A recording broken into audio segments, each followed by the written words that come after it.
Hola, som en Daniel Ruiz i presentaré l'experiència Adaptació del Building Thinking Classrooms en la resolució de tasques professionals per futurs mestres d'educació primària. Aquesta presentació s'ha elaborat conjuntament amb la Judit Chico i tots dos som professors del Departament de Matemàtiques i Informàtica. El context d'aquesta experiència és un projecte d'innovació amb el títol Disseny i avaluació de tasques professionals per fomentar la reflexió didàctico-matemàtica de futurs mestres d'educació primària i com a objectiu principal és planificar, implementar i avaluar seqüències de tasques professionals al voltant d'un bloc temàtic en un entorn d'aprenentatge que fomenti la participació en pràctiques discursives a l'aula. S'ha desenvolupat a l'assignatura didàctica de la matemàtica 1 del grau d'educació primària, que té 2 hores setmanals en gran grup i 1 hora i mitja en grup mitjà.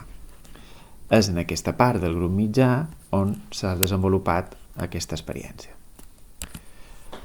La idea principal és aplicar la metodologia Building Thinking Classrooms, que és una metodologia proposada pel professor Peter Liggett-Hall, que té per objectiu crear un entorn d'aprenentatge que fomenti el pensament crític, la resolució de problemes i la participació activa de l'alumnat dins l'aula de matemàtiques. La proposta és fer una sèrie de pràctiques per evitar comportaments normatius a qualsevol aula i, per tant, maximitzar el temps de classe que l'alumnat passa pensant, explorant, compartint i discutint idees matemàtiques. Els 6 punts que desenvolupa aquesta proposta, aquesta metodologia, són, primer de tot, treballar en grups de 3, visiblement aleatoris, amb pissarres verticals que siguin esborrables. Després, redistribuir els espais de l'aula per dispersar els grups i que no estiguin tots mirant cap a la pissarra. Proposar verbalment activitats matemàtiques de sol baix i sostre alt que fomentin el raonament i la participació de tot l'alumnat. En el punt 4 és consolidar l'aprenentatge mitjançant un resum i pràctica voluntària. A la passa 5a és fomentar la interacció professor-alumne i alumne-alumne que ajudi a continuar pensant i, per acabar, fomentar una avaluació formadora i formativa. Ara repassarem aquestes 6 pràctiques i com s'han desenvolupat en aquestes aules. La pràctica 1 i la pràctica 2 tenen a veure amb aquesta idea de fer feina en equip de manera visiblement aleatòria i amb pissarres verticals esborrables.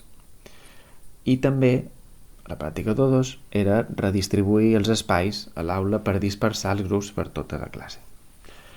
Aquí s'ha hagut d'adaptar i en comptes de grups de 3 s'ha fet en grups de 4, ja que teníem unes classes molt grans, algunes amb prop d'uns 65-70 alumnes, i després les aules que s'han utilitzat són les de l'edifici Guillem Cifra de Colònia. Amb algunes hem hagut de cercar pissarres grans i altres hem hagut d'utilitzar pissarres mòbils, com les que se poden veure. La valoració dels alumnes respecte d'aquestes 2 pràctiques ha estat molt positiva, perquè quan se'ls ha demanat si prefereixen els grups aleatoris o els grups estables, valoren molt positivament fer feina en grups aleatoris. Aquí podem veure 3 opinions d'alumnes i com valoren aquesta aleatorietat.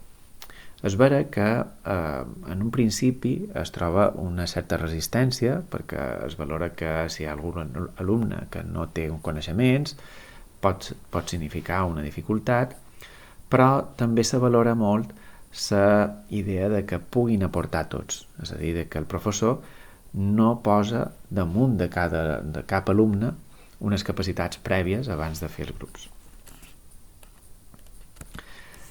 Respecte de l'ús de les pissarres verticals o fer feina en les taules horitzontals, també és bastant important la resposta positiva que han dit els alumnes, és a dir, valoren molt positivament combinar pissarres verticals per discutir i taules horitzontals per després escriure la tasca, i pocs alumnes prefereixen fer feina en taules horitzontals durant tota la sessió. Com podeu veure, aquí també hem posat algunes opinions d'alumnes on diuen, per exemple, que és una bona idea perquè es pot anar esborrant i també ajuda a veure de forma visual tot el procés. També algun alumne fa menció de que hi ha poc espai per escriure perquè potser estan molt aferrats per aquesta gran quantitat d'alumnes que tenim dins aula. La pràctica 3 és la de proposar verbalment tasques matemàtiques de sol baix i sostre alt que fomentin el raonament i la participació de tot l'alumnat. En aquest moment és interessant veure que les pràctiques intenten que tothom participi activament i la idea dins d'aquesta assignatura és proposar tasques professionals que tinguin continguts matemàtics i didàctics. Per exemple, escollir o crear o modificar tasques matemàtiques, analitzar situacions d'aula que es poden mostrar en vídeos o produccions escrites per alumnes i possibles intervencions per millorar aquest aprenentatge matemàtic. També es projecta l'enunciat amb la situació de l'aula o la tasca professional i es van fent preguntes i donant directrius verbals. Respecte d'aquesta pràctica, els alumnes tornen a valorar molt positivament aquesta pràctica. De fet, com podem veure, la valoració és pràcticament majoritària a partir de 8, 9 i 10 punts damunt 10. Per exemple, alumnes que comenten que són activitats que durien a terme dins una aula o que es podrien fer servir a l'hora de fer activitats. Després també valoren que són activitats que poden proposar problemes per l'aula futura com a futurs mestres i després el que podran utilitzar com a mestres també són les pràctiques sobre avaluació. Dins la pràctica 4, que és la de consolidar l'aprenentatge mitjançant un resum i pràctica voluntària, l'adaptació era al final de cada sessió del grup mitjà, que hem comentat que era d'1 hora i mitja, se proporcionava mitja hora per poder fer aquest resum final. I la veritat és que veiem molta concentració per part dels alumnes en aquesta part. Aquí els alumnes també ho valoren positivament, potser no tant com les altres pràctiques que han fet anteriorment, però sí que valoren el fet d'escriure les pràctiques i explicar-les en les seves paraules i el que valoren potser de millora és el temps per desenvolupar. L'anàlisi que fem és que potser aquestes pràctiques han de tenir o s'han de poder desenvolupar durant 2 hores, perquè la veritat és que queda el temps molt reduït. I les dues darreres, que és la pràctica 5 i la 6, que és la de fomentar una interacció entre professor-alumne i alumne-alumne, que ajudi per continuar a pensar i després l'avaluació formadora i formativa, les adaptacions que hem desenvolupat i que, la realitat era que pràctiques que ja veníem fent abans d'emprar aquesta metodologia, s'ha reforçat aquesta idea de l'avaluació formadora perquè els alumnes tenen molta autonomia a l'hora de realitzar la tasca.